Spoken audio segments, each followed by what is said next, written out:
Hello friends, welcome to Niros kitchen. இன்றைக்கி நம்ம சூப்பரான டேஸ்ட்டில் 90s கிட்ஸ் பெட்டிக்கடை பால்கோவா எப்படி பண்ணலான்னு பார்க்கலாம். பொட்டுக்கடலை ஒரு 3/4 கிளாஸ் அளவுக்கு எடுத்திருக்கேன்.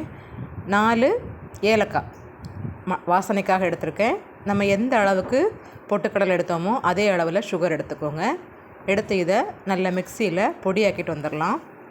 பொடியாக்கிற டைமில் ஐயோ இதெல்லாம் காணிக்குதா.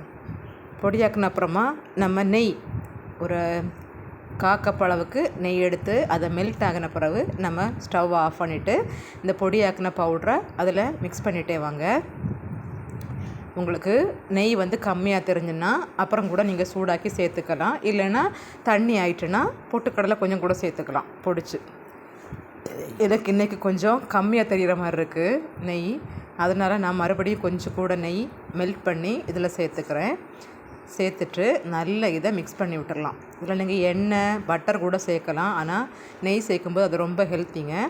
நல்லா பிசைஞ்சிட்டு கொஞ்சம் இளம் சூடில் கை பொறுக்கிற சூடில் இதை நம்ம ஒரு டிஃபன் பாக்ஸில் எண்ணெய் எதுவுமே தடவ வேண்டாம். ஒரு டிஃபன் பாக்ஸில் இல்லைன்னா ஏதாவது பிளேட் ஸ்கொயர் ஷேப்பில் உள்ள பிளேட்டில் மாற்றிட்டு கையாலே ப்ரெஸ் பண்ணி விட்டுட்டு அப்புறமா நம்ம அந்த கரண்டி இருக்குல்ல அதனாலே சமப்படுத்தி விட்டுட்டு ஒரு கத்தி எடுத்து இந்த மாதிரி ஷேப் உங்களுக்கு எந்த ஷேப்பில் வேணுமோ அந்த மாதிரி கட் பண்ணி எடுத்துருங்க. ரொம்ப சாஃப்டாக டேஸ்ட்டாக சூப்பரான பால்கோவா ரெடிங்க. பாருங்கள், ரொம்ப டேஸ்ட்டாக இருந்து நீங்களும் வீட்டில் ட்ரை பண்ணி பார்த்துட்டு எப்படி இருந்து எனக்கு கமெண்ட் பண்ணுங்கள். மறக்காமல் சப்ஸ்கிரைப் பண்ணுங்கள். ஓகே ஃப்ரெண்ட்ஸ், பாய்.